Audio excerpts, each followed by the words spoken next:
everyone. I wanted to take the time here to talk about this op-ed from the Washington Post that was comically retracted. So, story here says Washington Post retracts op-ed lamenting the lack of black players on Argentina's national soccer team after being lambasted by Argentines.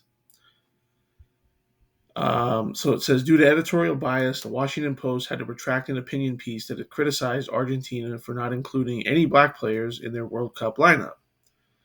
On Thursday, associate professor at the University of Texas at El Paso, Erica Denise Edwards, voiced her criticism of the team's racial makeup in an opinion article published in the Washington Post with the title, "Why Doesn't Argentina Have More Black Players in the World Cup?" Her subtitle stated, "Argentina is far more diverse than many people realize, but the myth that it is a white nation has persisted." As fans keep up with Argentina's success in this year's World Cup, a familiar question arises.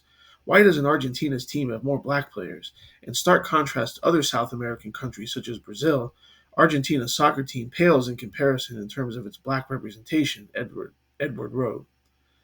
On Saturday, La Libertad Avanza, a right-wing populist Argentine political coalition, lambasted Edwards' hit piece. And you can see their tweet here. It says, "Because we are a country, not a Disney movie." Pretty good, pretty good. Now, I've had to do research. I've had to write papers. I've had to do things of that nature. And I can tell you this, you can find this information in about 30 seconds, okay? You go to something called the CIA World Factbook, and whatever you think about the CIA, they do maintain pretty good information and data on countries around the world. So we go here to Argentina, we see ethnic groups, and we see that the demographics of Argentina are as follows.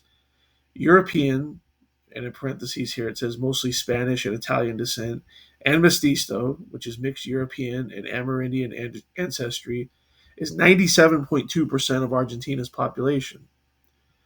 Amerindian alone is 2.4%. African descent, aka black, 0.4%. So, why doesn't Argentina's national soccer team have any black players? Well, because they hardly have any black people in the country to begin with.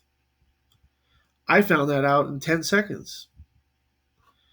Now they mention other South American countries, so we can look at the same information on Brazil, and we can see that Brazil here, according to this, is 47.7% white, 43.1% mixed, 7.6% black. So there's almost 20 times higher percentage of black people in Brazil than there is in Argentina. So it makes sense that they would have some black players on their team. And probably of this mixed percent, probably a good portion of those people would at least be considered black. So that took me 10 seconds to completely debunk what this person wrote. Now, who exactly is this Denise Edwards or Erica Denise Edwards? Is she just some, left-wing commentator who doesn't really know much about demographics or anything? Well, one would think, but I checked out her website here. You can see her here. She's got a nice smile, but she's not too bright. So this is somebody that's actually dedicated a great deal of her life to studying South America, and particularly Argentina. You can see here she has a book called "Hiding in Plain Sight: Black Women, the Law, and the Making of a White Argentine Republic." Erica Denise Edwards. So, this is somebody who, at the very least, you would think would be somewhat familiar with the demographics of the country, which I have to think she is. So why is she publishing this op-ed with something that can be so easily debunked? I don't get it. I mean, it's 0.4% black of the population of Argentina, and she's doing this. Is it just to get publicity? Is it the notion that any publicity is good publicity?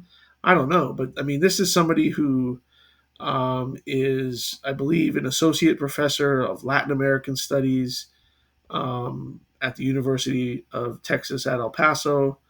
Obviously, she's a published author here, and it just makes you wonder. I mean, what other cartoonishly bad information is she putting out into the world by teaching her students? I mean, it's just, you can only imagine, right? And you think this person's a PhD, they're a professor, they should be reasonably intelligent, but it just shows you that we have a lot of what I call highly educated idiots in the country. Just absolutely ridiculous. But I mean, at least the Washington Post had the decency to retract this op-ed. I mean, at the very least. But you have this PhD educated professor. You have the Washington Post, which is supposedly this beacon of journalistic integrity, allowing something like this to be published under their name. So very interesting. I just wanted to share that with you. I don't know if it's more funny or more pathetic at the end of the day. So, anyways, let me know what you all think, and I will see you on the next one.